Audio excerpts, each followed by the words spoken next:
Narration 1936, take 1. 1936. Take 2. 1936. Several men remembered back to 1921, 15 years before. They remembered that they had an Indio Date Festival that year. One man, he said there had been a second in 1922, but nobody could recall if that was true. The first one had been held in a small city park. They had a band. A singer, guy doing Jimmie Rodgers covers, was very well received. The yodeling brakeman. But it wasn't the real Jimmie Rodgers, only a local guy who could yodel. But now, in 1936, the date industry had grown. They knew more and more people were moving out to the sun-drenched Palm Springs area. It made sense to have the festival in February. Palm Springs was a winter destination. They decided to have a queen and a court, a bit like the Rose Parade queen. Local girls would compete to become Queen Scheherazade. They named everything after some Arabian Nights fantasy. The exhibition hall was called the Taj Mahal. Nobody mentioned the Taj Mahal was in India, not Arabia. They had date tastings, bread dates, honey dates, black dates, and deglets. They borrowed some ostriches from somewhere and had ostrich races. There were 30-some date farms, big ones. Jaime Cristobal was hired to ride around on an Arabian stallion they borrowed from Point Happy.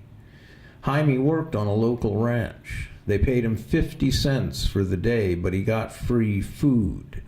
The food was mostly dates. Jaime was born in Tijuana. His brother had come north a few years before, and Jaime followed in 1933. He'd worked construction on the Taj Mahal exhibition hall. A grower named Anderson hired him for one September to harvest the dates. They had to pull the paper bags off the dates and cut them down. It was shit work. It was hot. At nightfall, at the 36 Date Festival, most everyone was drunk. The pig races were a big success. Jaime was tired that evening. He had been on that horse all day. He was sick of eating dates. But the next year he returned, and they gave him the same job. He got a raise and a new costume. Even in February, the temperatures were over 100 degrees. Many people passed out from sunstroke. The Indio Civic Club hired a nurse and a doctor to be on call in a small shed adjacent to the Taj Mahal. The doctor was a fight doctor. The nurse wasn't a nurse, but she'd once gone to nursing school for over a semester. Later, in 1941, Jaime bought a house in the new city of Desert Hot Springs. The town was founded by a man named L.L. Coffey. Coffey and Cabot Yerxa formed a trust with various ranchers and business owners in the Coachella Valley area, and they purchased land and created 14 one-acre lots. Jaime bought one. Coffey later built a bathhouse. More bathhouses followed. Jaime worked one job as a towel boy and another as a horse trainer. He longed to return to Mexico. He had married a woman who was a member of the court of Queen Scheherazade, first runner-up, in fact. But she put on weight after their first son was born. Jaime began to sleep with bar girls that first runner-up, in fact, but she put on weight after their first son was born. Jaime began to sleep with bar girls that frequented the bars in Indio and Mecca. His son became a prize fighter later and trained in Mecca. Cabot Yerxa was related to the Cabots of Boston. When he met Coffey, he mentioned the water, the mineral hot springs beneath the sand and rock. Coffey had been to spas in Europe, he said. He knew about this stuff.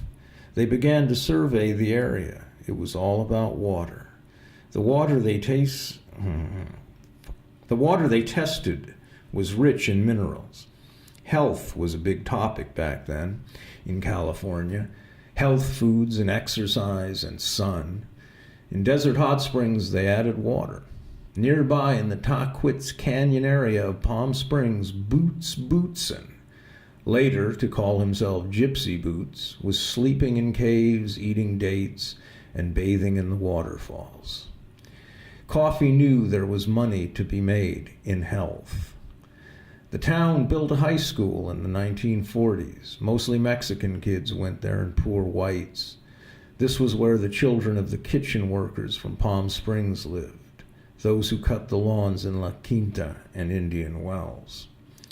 Later, Two Bunch Palms was built and other boutique resorts. They offered mud baths and mineral baths. Jaime was on disability by now. The wind made him feel insane. He would tell his wife, "The wind, it never stops. It is in my head." She would nod, but that was all. She had stopped listening to Jaime's complaints decades before. Walking down Pearson Boulevard one afternoon in 1990, Jaime stopped and screamed and held his head. It was a very windy day. There are two aquifers under the area. One is hot and one is cold. The one with the hot springs is separated from the cold by a branch of the San Andreas Fault. The water from the cold aquifer has won awards for its clean and fresh-tasting water. The mortgage meltdown was extreme in Desert Hot Springs. The city declared bankruptcy in 2001. Jaime had his brain hemorrhage the year before. His wife lost the house in 2002. She lived alone by then. Her son had moved to Moore Park, California, and worked in a motorcycle repair shop. She decided to move to Cathedral City. She had friends there. The day Jaime fell, it was 108 degrees.